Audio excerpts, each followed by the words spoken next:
नारद जी ने देखा, पूछा, कहाँ सी त्वाम, कौन हो तुम?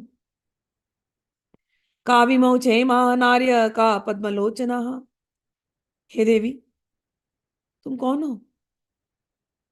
और ये दोनों तुम्हारे पुरुष, तुम्हारे साथ जो पुरुष है, ये कौन है?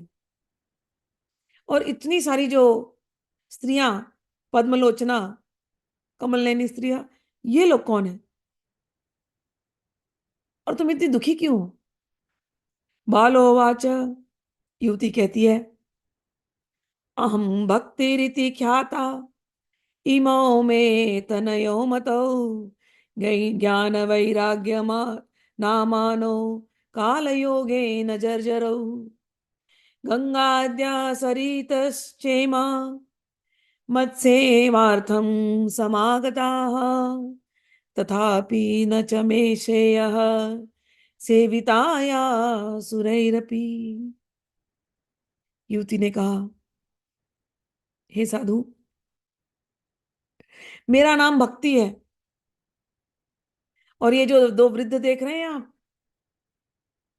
ये मेरे दो पुत्र हैं, ज्ञान और वैराग्य। दो पुत्र हैं, भक्ति के दो पुत्र, ज्ञान और वैराग्य। समय का फेर हो गया, कलयुग आ गया, इसीलिए ये लोग जर्जर हो गए। कौन जर्जर हो गए? ज्ञान और वैराग्य। भक्ति अभी भी तरुणी है, लेकिन ज्ञान जर्जर हो गया और वैराग्य जर्जर हो गया। कलयुग में वैराग्य कहाँ होगा? और ज्ञान की तो लोगों ने मतलब अलग अलग तरीके से व्याख्या कर करके ज्ञान को भी खत्म ही कर दिया है। ये देवियां कौन है? ये देवियां गंगा जी आदि नदियां हैं। ये सब मेरी सेवा करने के लिए ही आई हैं। इस प्रकार साक्षात देवियों के द्वारा सेवित होने पर भी तो गंगा जी मेरे पास बैठी मेरी सेवा कर रही है, लेकिन मुझे सुख शांति नहीं मिल रही है। हे तपोधन, आप ध्यान से मेरी बात सुनिए। मेरी कथा वैसे तो प्रसिद्ध है, फिर भी फिर भी उसे सुनकर आप मुझे शांति प्रदान करें। मैं द्रविड़ देश में उत्पन्न हुई, कर्नाटक में बढ़ी, कहीं कहीं महाराष्ट्र में सम्मानित हुई, किंतु गुजरात में मुझे बुढ़ापे ने आ घेरा। वहां घोर कलयुग के प्रभाव से पाखंडियों ने मुझे अंग भंग कर दिया। चिरकाल तक यह अवस्था होने के कारण मैं अपने पुत्रों के साथ दुर्बल और निस्तेज हो गई। अब जब से मैं वृंदावन आई, तब से पुनः परम सुंदरी स्वरूपवती नवयुवती हो गई हूं, किंतु सामने पड़े हुए मेरे ये दोनों पुत्र थके मंदे दुखी हो रहे हैं। अब मैं यह स्थान छोड़कर अन्यत्र जाना चाहती हूँ। ये दोनों बूढ़े हो गए हैं और इसी दुख से मैं दुखी हूं। मैं तरुणी हूं, लेकिन मेरे पुत्र बूढ़े हो रहे हैं। ये बात मुझे बहुत दुखी कर रही है। हम तीनों तो साथ में ही रहने वाले हैं, ज्ञान भक्ति और वैराग्य हमेशा साथ में रहने वाले हैं, लेकिन वृंदावन में भी मेरे जो ज्ञान और वैराग्य रूपी जो पुत्र हैं, ये तरुण नहीं हो रहे। फिर ऐसी विपरीत स्थिति में मैं क्या करूं? होना तो उल्टा चाहिए ना। माता को बूढ़ी होनी चाहिए, पुत्रों को तरुण, लेकिन यहाँ ज्ञान वैराग बूढ़े हो रहे हैं और मैं तरुणी। इसलिए अतः शोचामी चात्मानम विस्म्याविष्ट मानसा वद योग निधे धीमन कारणम चात्र किम भवेत। हे योग धीमान, हे योग निधि, इसका क्या कारण है? क्यों ये उल्टा हो रहा है मेरे साथ? नारद उवाच, हे साध्वी, मैं अपने हृदय में ज्ञान दृष्टि से तुम्हारे संपूर्ण दुख का कारण देखता हूं। तुम्हें विषाद नहीं करना चाहिए, श्री हरि तुम्हारा कल्याण करेंगे। सूत जी कह रहे हैं सोनक जी को कि नारद जी ने ध्यान किया और एक ही क्षण में उसके कारण को जान करके कहा, हे देवी, सुनो सावधान होकर के। यह कलयुग दारुण है। इसी से इस समय सदाचार, योग मार्ग, सुनो, सदाचार नहीं हो सकता कलयुग में। योग मार्ग कठिन हो गया, तप आदि सब लुप्त हो गए हैं। लोग शठ शठता और दुष्कर्म में लगकर अघासुर बन गए हैं। खूब पापों में रत रहते हैं लोग। संसार में जहां देखो वहीं सत्पुरुष दुख से म्लान है और दुष्ट सुखी हो रहे हैं।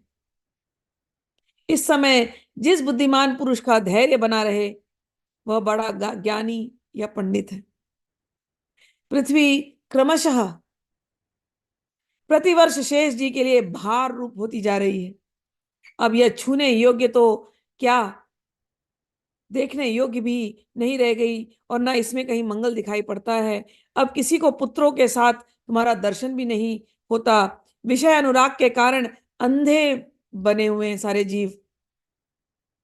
इसीलिए ऐसे अंधे जीवों से उपेक्षित होकर तुम जर्जर हो रही थी, तुम्हारे पुत्र भी जर्जर हो रहे हैं। वृंदावन के संयोग से तुम फिर नवीन तरुणी हो गई हो। अतः यह वृंदावन धाम धन्य है। धन्यम वृंदावनम तेन भक्ति नृत्यति यत्र च अत्रैमो ग्राहका भावन जरामपि मुच्यंत। कह रहे कि वृंदावन धन्य है जहां भक्ति सर्वत्र नृत्य कर रही है, परंतु तुम्हारे इन दोनों पुत्रों का यहाँ कोई ग्राहक नहीं है। वृंदावन में कोई ज्ञान और वैराग्य का ग्राहक नहीं है, परंतु तुम्हारे लिए इन पुत्रों का यहाँ कोई ग्राहक नहीं, इसलिए इनका बुढ़ापा नहीं छूट रहा। इसलिए यहाँ इनको कुछ आत्म सुख की प्राप्ति नहीं होने के कारण ये सोते से जान पड़ते हैं। भक्ति रुवाच, भक्ति ने पूछा, राजा परीक्षित ने इस पापी कलयुग को क्यों रहने दिया? इसके आते ही सब वस्तुओं का सार न जाने कहां चला गया। मुने मेरा यह संदेह दूर कीजिए। करुणामयी श्री हरि से भी यह अधर्म कैसे देखा जाता है? आपके वचनों से मुझे बड़ी शांति मिलती है। कह रहे हैं कि परीक्षित ने छोड़ना ही नहीं चाहिए था कलयुग को, छोड़ा क्यों? लेकिन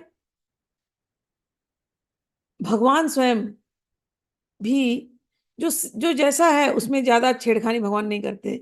युगों को आना ही है तो छेड़खानी होने वाली नहीं। कलयुग खत्म होगा तो सतयुग अपने आप आएगा।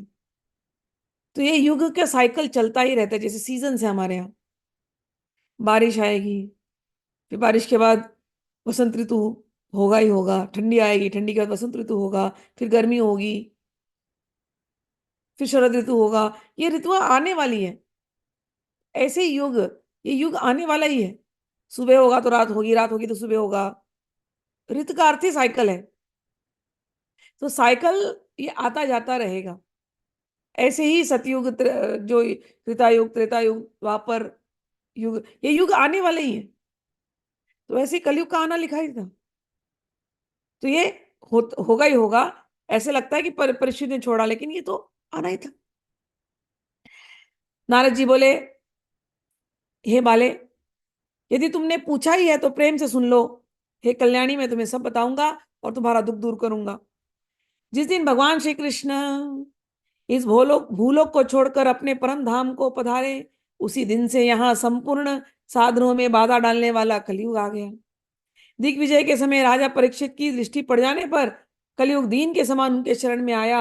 भ्रमर के समान सारग्राही राजा ने यह निश्चय किया कि इसका वध मुझे नहीं करना चाहिए, क्योंकि जो फल, सुनिए हमारे लिए, कलयुग का आना, लोग क्वेश्चन कर सकते हैं, इतना बुरा हो रहा है कलयुग में।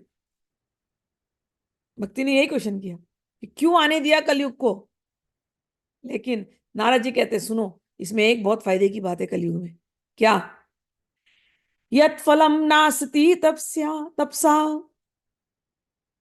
न योगेन समाधिना तत्फलम लभते सम्यक कलौ केशव कीर्तनात्। कह रहे हैं, यत फलम नास्ति तपसा, जो फल तपस्या से, योग न योगे न समाधि न, योग से एवं समाधि से भी नहीं मिलता, जो फल तपस्या से, योग से, समाधि से भी नहीं मिलता। कलयुग में वही फल सम्यक तरीके से एक ही चीज से मिल जाता। किससे? केशव कीर्तनात्। भगवान केशव के कीर्तन मात्र से कलयुग में वो फल ऐसे ही प्राप्त हो जाता है जो और अन्य युगों में खूब तपस्या, खूब योग, खूब समाधि में जाने के बाद मिलता था। हम लोग पढ़ते ना पुराणों में, अरे वो इतने 100 साल उल्टा लटक के खड़ा था, ऐसे बहुत सारे लोगों के सुनते पुराने युगों में। एक पैर पे खड़ा रह के तपस्या कर रहा था, फिर अग्नि लगने लगी, फिर देवताओं के लोग जलने लगे। अरे उन उन युगों में ठीक था वो सब कुछ। कलयुग में हमारे जैसे जीवों के लिए, हम कलयुग एंजॉय भी कर रहे हैं, सारी शठता हमारे अंदर, सब है हमारे अंदर, जो जो गुण है।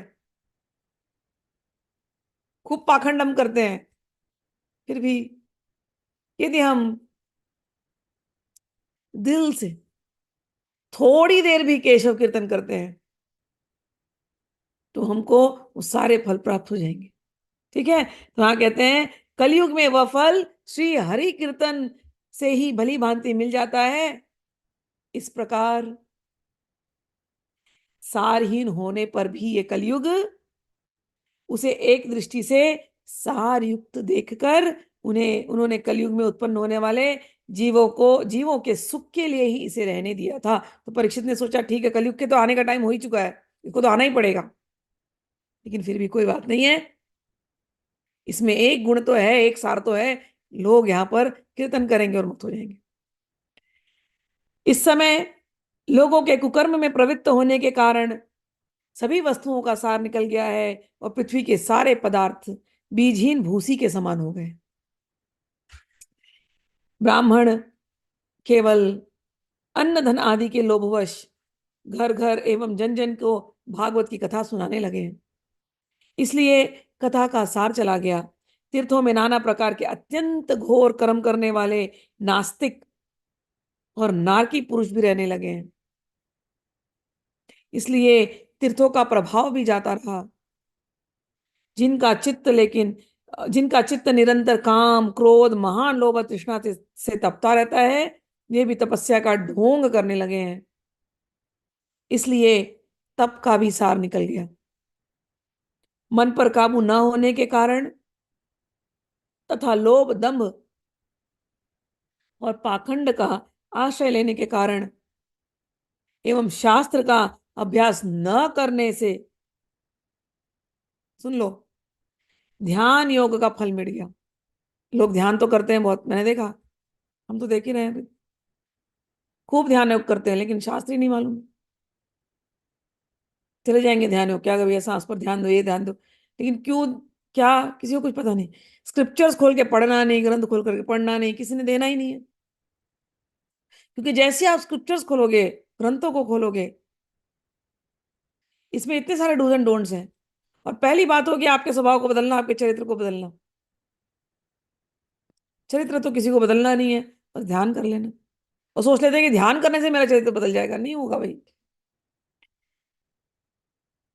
कि मन पर काबू न होने के कारण तथा लोभ, दंभ और पाखंड का आश्रय लेने के कारण एवं शास्त्र का अभ्यास न करने के कारण ध्यान योग का फल मिट गया है।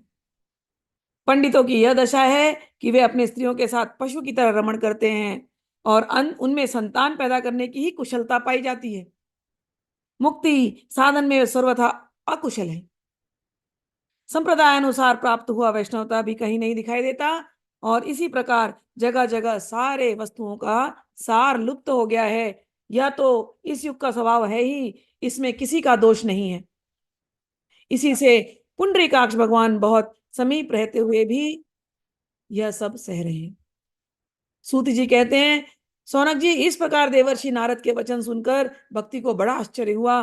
फिर उसने उसने जो कुछ भी कहा उसे सुनिए। देवर्षे, भक्ति ने कहा, हे देवर्षे, आप धन्य हैं। मेरा बड़ा सौभाग्य था जो आपका समागम हुआ।